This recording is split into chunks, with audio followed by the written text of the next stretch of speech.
Hola, ¿cómo están? Esperamos se encuentren muy bien. Sean bienvenidos una vez más a su canal de televisión favorito, Discovery Home and Health. Como sabemos, cada miércoles hablamos un poco de neuroanatomía. Hoy estaremos hablando neuroanatómicamente sobre un órgano que tiene funciones admirables y misteriosas, el encéfalo. Entonces esperamos que presten mucha atención y no se despeguen de su televisor.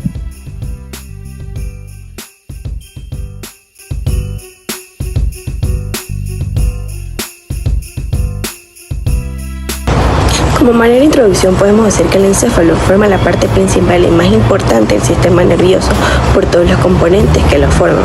Es de vital importancia para la convivencia humana, en él se centran las funciones básicas del organismo. Además podemos afirmar que es el centro de control, pues aquí se registran sensaciones, su información, su memoria nos permite tomar decisiones y acciones, es centro de nuestras emociones, del intelecto, de la comunicación, del análisis de las habilidades. También es el sistema más maleable de nuestro organismo, ya que su pensamiento se modifica con la edad y las circunstancias en su alrededor. También tenemos que tener en cuenta que el encéfalo cuenta con regiones especializadas. Cada neurona puede hacer sinapsis con al menos 1000 neuronas. Esta conexión con el exterior a través de los nervios craneales nos permite detectar cambios en el medio externo e interno. Así el encéfalo realiza lo necesario para adaptarse a ello o revertirlos con la finalidad de mantener siempre la homeostasis del organismo.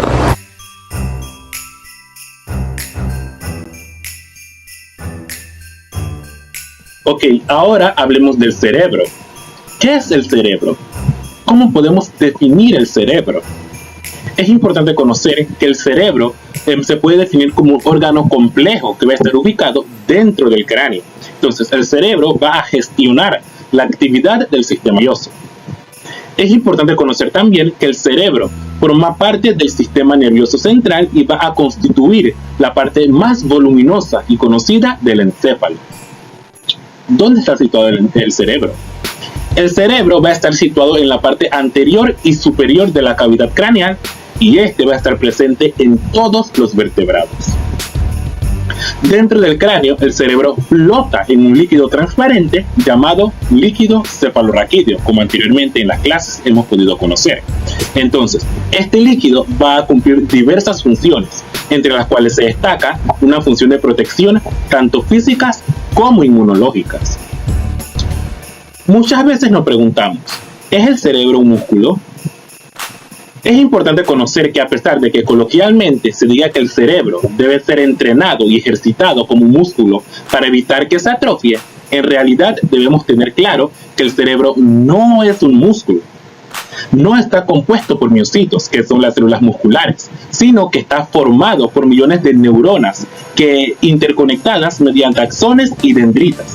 Entonces, estas van a permitir la regulación de todas y cada una de las funciones del cerebro, del cuerpo y la mente, que pueden ir desde respirar, pasando por comer o por dormir, también puede ser hasta la capacidad para razonar, para enamorarnos o para discutir con alguien. Todo esto pasa por el control cerebral. Como mencioné anteriormente, el cerebro es uno de los órganos más importantes. Y no es para menos, ya que el cerebro tiene diversas funciones, entre las cuales se destacan que el cerebro tiene la capacidad de controlar la respiración, la frecuencia cardíaca, la digestión, la temperatura, los 5 sentidos y sobre todo el movimiento. De igual forma, el cerebro también permite pensar, comunicar, manejar las diversas emociones y sobre todo formar opiniones. Y ahora hablemos un poco sobre los lóbulos cerebrales. Y es importante conocer que a pesar de que muchos autores solo consideran 4 lóbulos del cerebro, nosotros estudiaremos la división de la corteza cerebral teniendo en cuenta 6 lóbulos, entre los cuales están el lóbulo frontal, el lóbulo temporal, el lóbulo parietal, el lóbulo occipital, la ínsula y el límbico. Esto se va a deber a que cada uno de los lóbulos de la corteza cerebral presentan reparos anatómicos característicos que tienen sus propias funciones significativas en el organismo. Entonces, estos lóbulos no se van a encontrar separados anatómicamente, sino que van a ser físicamente contiguos entre sí y van a estar interconectados a través de vías neuronales. ¿Cuál va a ser el fin de estas diversas interconexiones que van a tener las vías neuronales? El fin de ellas van a ser que van a trabajar en conjuntos para procesar y sintetizar la información.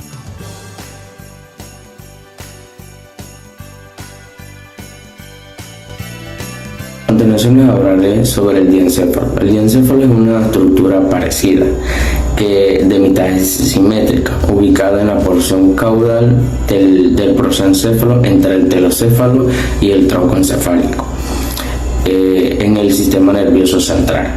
Este se encuentra en la región central del encéfalo, constituyendo así o formando así el núcleo central del mismo. Este juega un rol de suma importancia, lo cual es el procesamiento de la información sensitiva que proviene de todas las vías sensitivas ascendentes, las cuales viajan a través de la corteza cerebral, a excepción de lo que serían las vías olfativas. Ahora, el diencéfalo está constituido por el epitálamo, el tálamo, el subtálamo, el metatálamo, el hipotálamo. Una gran parte del diencéfalo se encuentra oculto en el encéfalo, ya que, como lo hemos mencionado anteriormente, se ubica en la región central del mismo. Está conformado por el tercer ventrículo y estructuras adyacentes. Sus bordes, por ende, corresponden a los bordes del tercer ventrículo y se extienden posteriormente hasta el acueducto mesencefálico y anteriormente hasta las forámenes interventriculares. El diencéfalo se encuentra muy irrigado por arterias, especialmente por la arteria tálamo-geniculada y la arteria tálamo-perforante, y ramas de la arteria cerebral posterior y de la arteria comunicante posterior. El diencéfalo es una de las partes de nuestro encéfalo. Se encuentra justo al centro del mismo y está formado por tres partes, que son el tálamo, el hipotálamo y el epitálamo. Las estructuras del diencéfalo mantienen conexiones con todo el sistema nervioso, por ello tienen un papel esencial en el funcionamiento de numerosos procesos cerebrales. El tálamo mide 3 centímetros y está constituido por el tálamo anterior, medial y lateral. Esta estructura cerebral constituye el 80% aproximadamente del diencéfalo y está compuesto por 80 núcleos neuronales diferentes. El tálamo se encarga principalmente de transmitir los estímulos sensoriales a la región cerebral adecuada, exceptuando el olfato. Dentro de sus funciones están la percepción del dolor y la temperatura. Es uno de los principales reguladores de nuestras emociones. También se encarga del estado de alerta y de memoria.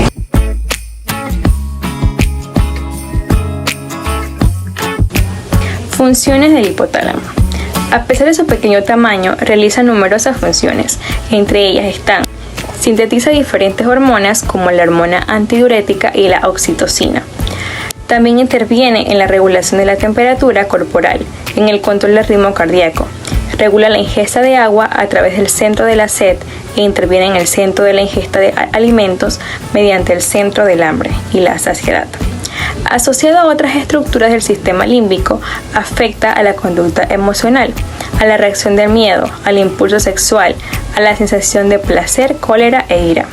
Influye también a través de conexiones con el sistema nervioso autónomo en la frecuencia cardíaca, presión arterial y contracción de la vejiga urinaria. Muchas de estas funciones se realizan mediante conexiones nerviosas con otras áreas cerebrales, siendo de gran importancia el fascículo prosencefálico medial, que desciende desde la corteza cerebral, atraviesa el hipotálamo y entonces alcanza el tronco cerebral. Características del hipotálamo. Bien, es una región del diencéfalo que tiene conexiones con la hipófisis y el sistema límbico. El hipotálamo humano es el sector del encéfalo que ocupa un volumen de 4 centímetros cúbicos, el 0.3% del volumen encefálico normal de un adulto, y pesa entre 5 a 8 gramos. Ocupa la porción más ventral del diencéfalo, y forma la parte anterior de las paredes laterales y del piso del tercer ventrículo. El hipotálamo tiene vías de comunicación de doble sentido con el sistema límbico y también envía señales eferentes en tres direcciones: posterior e inferior hacia el tronco encefálico, superior hacia zonas altas del diencéfalo y telencéfalo y hacia el infundíbulo.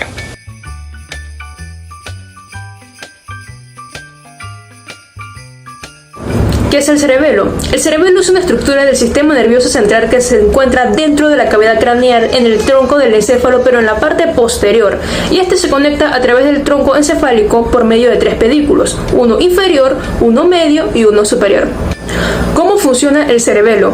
Funcionalmente encontramos que el cerebelo está dividido en tres partes. Tenemos el arquicerebelo, el paleocerebelo y el neocerebelo, cada uno con funciones diferentes. En el caso del arquicerebelo, este recibe información visual y propioceptiva y además participa en la regulación del equilibrio.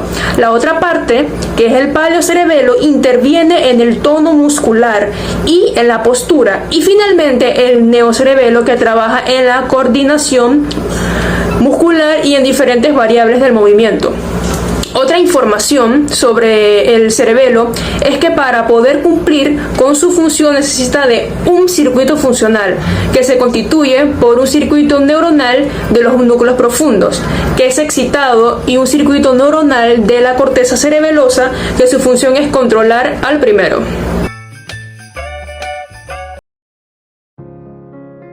El tronco del encéfalo transmite señales entre el encéfalo y la médula espinal y maneja las funciones involuntarias básicas. El tronco del encéfalo conecta la médula espinal con los centros del pensamiento superior del encéfalo. Consta de tres estructuras: el bulbo raquídeo, la protuberancia y el cerebro medio, estructuras que próximamente conoceremos.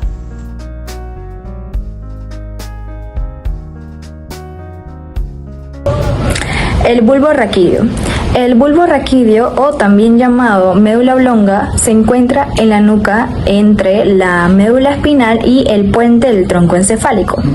En el bulbo raquídeo es donde van a pasar los impulsos nerviosos que provienen de la médula y del sistema nervioso periférico para llegar al cerebro. Este también se considera una prolongación de la médula espinal. Aquí es importante destacar que es donde se van a cruzar los nervios de ambos hemisferios cerebrales y es justamente donde se separan los nervios provenientes del hemisferio derecho y se dirigen hacia el izquierdo y viceversa. Los estímulos del cuerpo pasan sin excepción por este bulbo raquídeo. De este modo, el cerebro se informa de lo que ocurre en las diferentes partes del cuerpo. En cuanto a los límites del bulbo raquídeo, tenemos que se encuentra ubicado, como ya dije, entre la médula espinal y el puente del tronco encefálico. Limita en la parte superior con el borde inferior de la protuberancia y en su parte inferior con la médula espinal en la decusación de las pirámides. Como punto final a destacar, la función principal es que este garantiza la entrada y salida de la información entre el cerebro y el sistema nervioso periférico. También conecta toda la información que proviene del organismo para que el cerebro se informe y actúe en consecuencia. También, aparte de esto, el bulbo raquídeo consta de otras funciones como lo son su cargo en las funciones básicas y vitales, como por ejemplo la regulación de las actividades respiratorias, vasomotora, cardíaca y reflejas.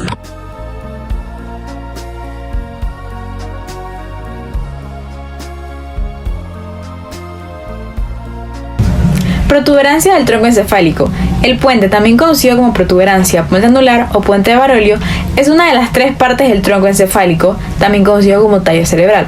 Su nombre se debe a que su porción anterior aparece como un puente que conecta los dos hemisferios del cerebelo. El mismo puede ser dividido en dos partes principales: la porción ventral, también conocida como porción basilar del puente, y la porción dorsal o tegmento del puente. Este alberga 4 de los núcleos de los pares craneales, del 5 al 8. Por lo tanto, la mayoría de las funciones del puente cerebral están relacionadas con las vías que lo cruzan o los pares craneales que se ubican en este. Es decir, funciones sensitivas y motoras de la cabeza, así como la cara, movimientos del globo ocular, también control de las expresiones faciales, además el procesamiento vestibulo-coclear. El puente también participa parcialmente en la formación del piso del cuarto ventrículo. Algunos de los núcleos de los pares craneales presentes en el puente están los núcleos relacionados a los pares craneales: el núcleo del nervio abducens, el núcleo motor del nervio facial, el núcleo vestibular, los núcleos cocleares, dorsal y ventral, el núcleo motor del nervio trigémino, el principal núcleo sensitivo del nervio trigémino. Además, el puente cuenta con núcleos tiene una gran cantidad de neuronas puntinas organizadas en numerosos núcleos pequeños llamados núcleos del puente. Estos núcleos están dispersos por toda la sustancia blanca. El mesencéfalo es la estructura superior del tronco encefálico. Anatómicamente podemos decir que es una estructura bastante fácil de identificar, ya que limita con el puente troncoencefálico a través del surco pontomesencefálico. Asimismo, el límite superior del mesencéfalo está bien delimitado a través de lo que son las cintillas ópticas. Una de las propiedades anatómicas más importantes del mesencéfalo es que se encuentra atravesado por un conducto estrecho que se conoce como el acueducto de Silvio, por el cual circula el líquido cefalorraquídeo. De forma general, el mesencéfalo está integrado por dos estructuras importantes, el tectum y el tegumentum. El tectum va a estar ubicado en el dorso del mesencéfalo, mientras que el tegumentum va a estar ubicado por debajo de él. El mesencéfalo se caracteriza también por presentar en su interior diferentes núcleos que se caracterizan principalmente por controlar los movimientos oculares. Los más importantes conocidos son la sustancia gris periacueductal, el núcleo rojo y la sustancia negra. La función principal del mesencéfalo consiste en transmitir impulsos motores desde la corteza cerebral hasta el puente troncoencefálico. Asimismo, se encarga de conducir impulsos sensitivos desde la médula espinal hacia el tálamo.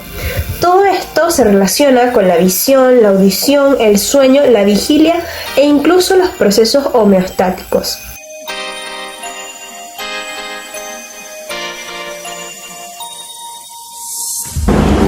Como conclusión podemos decir que la importancia del encéfalo radica en las funciones que cumplen a través de sus tres órganos principales, el cerebro, el cerebelo y el tronco encefálico.